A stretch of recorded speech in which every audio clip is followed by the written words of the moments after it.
반갑습니다. 행정사 송범석 대표입니다. 오늘도 저희 카페 게시판에 올려주신 글들 통해서 여러분께 설명을 드리는 시간을 갖도록 하겠습니다. 오늘 한 건 올라와 있는데요. 한번 볼게요. 자, 질문이 여러 가지인데요. 심심한 가족님, 네, 제가 어제 주소지 변경에 대해 경찰분께 물어보니 검찰로 송치가 되었다. 자, 여기서 송치라고 하는 개념을 좀 설명드리죠. 경찰에서 검찰로 넘기는 것을 송치라고 하는데, 수사권 종결이 아직 이루어져 있지 않기 때문에 경찰은 아직 검찰의 수사에 대한 어떤 지휘를 받게 됩니다. 그래서 결정권이 없어요. 그러다 보니까 검찰로 반드시 넘겨서 여기서 결정을 받아야 됩니다. 이걸 송치라고 하는데, 자, 그러면 일단 검찰로 넘어갔다는 것은 경찰 조사가 1차적으로는 마무리가 됐다는 겁니다. 물론 검찰에서 다시 수사해라고 할 수도 있는데 그런 경우는 뭐 거의 드물기 때문에 경찰 단계는 끝났다고 보셔야 되고요. 검찰 연락처로 전화해서 주소지를 변경하라고 들었다. 검찰 기관으로 문의하라는 것은 무슨 말씀일까요? 검찰 기관으로 문의하라는 것은 경찰에서 볼 일은 다 끝났으니까 검찰이나 법원에 연락해서 주소지 바꾸고 싶으면 바꿔라, 이런 얘기고, 쉽게 말해서 이거는 좀 귀찮다는 겁니다. 사실은 우리한테 연락하지 말고 저기다 연락해라, 중요한 것도 아닌 것 같은데, 약간 이런 뉘앙스긴 한데 사실 틀린 말은 아니에요. 자기들에 대한 부분이 다 끝났기 때문에 검찰이나 법원에 연락하시는 게 맞아요. 행정심판 가고 싶은데 신청기간이 있나요? 자, 지금 송치라고 하는 것과 행정심판은 아무 관계가 없습니다. 일단은 경찰서를 다녀오셨으면 행정심판은 청구가 가능해요. 물론 이렇게 말씀하시겠죠. 취소결정 통지서가 안 왔는데요? 할 수가 없는데요? 그렇습니다. 그런데 취소결정 통지서가 꼭 와야 접수를 하는 건 아니에요. 왜냐하면 지방경찰청에서 취소결정 통지서를 집으로 등기로 보내는데 이것도 시간이 꽤 걸려요. 그래서 이미 지방경찰청에서 등기로 취소결정 통지서를 보낸 이후라면은 언제든지 행정심판 청구가 가능합니다. 주로 이 기간은 경찰서 갔다 온 날부터 한 2주 정도 안에는 그게 오기 때문에 보통은 이제 2주 정도 서류 모아가지고 바로 접수하면 됩니다. 그래서 지금 송치가 됐을 정도면은 행정심판 들어가도 문제 없다고 봅니다. 만약 행정심판에 가서 구제가 되면 벌금만 납부하는 건가요? 아니죠. 행정심판 구제라고 하는 거는 정지를 기본적으로 개념을 잡고 있죠. 뭐 선생님께서 무죄로서 이제 무죄를 받게 된다면 없어지겠지만, 면허가 바로 풀려나겠지만, 일반적으로는 내가 죄를 인정하고 선처를 구하는 거기 때문에 일부 인용이라고 하죠. 그래서 구제가 되면 1년 취소가 110일 정지로 바뀌는 거기 때문에 벌금만 나오는 게 아니라 일단 면허도 일단 정지가 들어가는 거죠. 면허는 살아나긴 하지만.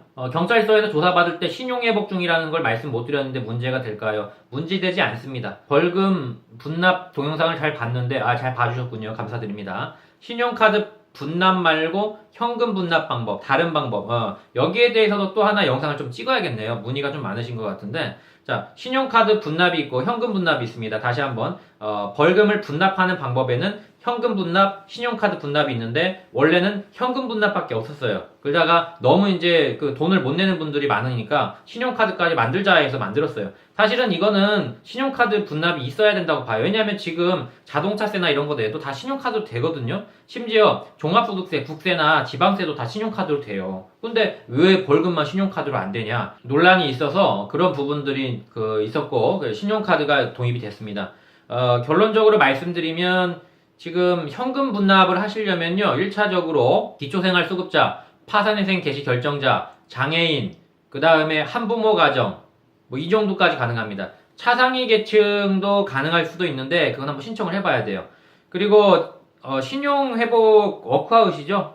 워크아웃은 사실 개인회생이나 개인 파산까지는 아니거든요. 그러니까 제도가 세 가지가 있어요. 신용회복할 수 있는 게 워크아웃, 신용회복이라고 하죠. 신용회복, 그 다음에 개인회생, 개인 파산, 이렇게 세 개가 있는데 신용회복은 제일 낮은 단계죠. 여기서는 사실 분납을 잘 안 시켜줍니다. 현금 분납을. 그래서 개인회생까지는 가야 현금 분납을 시켜주기 때문에 그건 한번 검찰청 징수기에다가 문의를 하시면 좋을 것 같습니다. 제가 몰라서 그러는 게 아니라 여지가 좀 있긴 해요. 왜냐면 우리가 벌금 분납에 대한 법률을 보면은 맨 마지막에 기타 사유가 있는 자라고 해서 여지를 열어놓긴 했어요. 그런데 사실은 좀 힘들죠. 그런 여지가 있다고는 하지만 거기에 해당이 한 명만이라도 거기 해당이 돼버리면 다 해당을 시켜줘야 형평성에 맞기 때문에 잘 안 해주는 거예요. 애도 해주면 애도 해줘야 되니까. 그래서 제가 볼 때는 워크아웃 갖고는 좀 힘들 것 같고 신용카드를 빌려서라도 좀 내시는 게 좋을 것 같습니다. 근데 신용카드 빌리는 거 사실 힘들어요. 생각보다. 왜? 그 신용카드 빌려준 사람이 그 빌린 사람이 돈을 안 갚았어. 그러면 자기가 담보를 쓰는 거거든요. 말 그대로. 자기가 다 갚아야 돼요. 그러니까 그만큼 이제 인간관계가 좋거나 또 그런 어떤 분들이 있다면 좋을 텐데 저도 그런 분이 없어요. 사실은 누가 저한테 신용카드를 500만 원씩 빌려주겠습니까? 저도 그렇게 잘 살지 못해가지고 물론 이제 뭐 제가 돈을 빌려준 분들은 좀 독촉을 하면 주겠지만 하여튼 그 신용카드를 좀 빌려서 내시는 게 좋을 것 같습니다. 자, 어제도 벌금 감경된 분이 2분 나오셨는데요. 그 전에 한 분은 소개를 했던 것 같고요.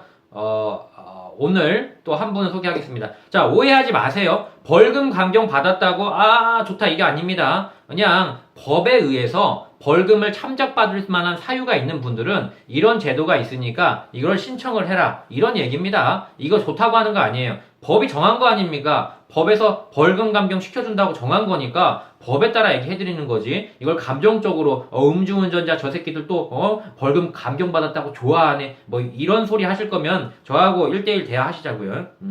자신 있습니다. 말씀 안 줘요. 자, 어쨌든 벌금 감경 또 200만 원 정도 감경된 사례가 나왔습니다. 자, 여기 화면 나가고 있나요? 네, 쭉 나가고 있을 겁니다.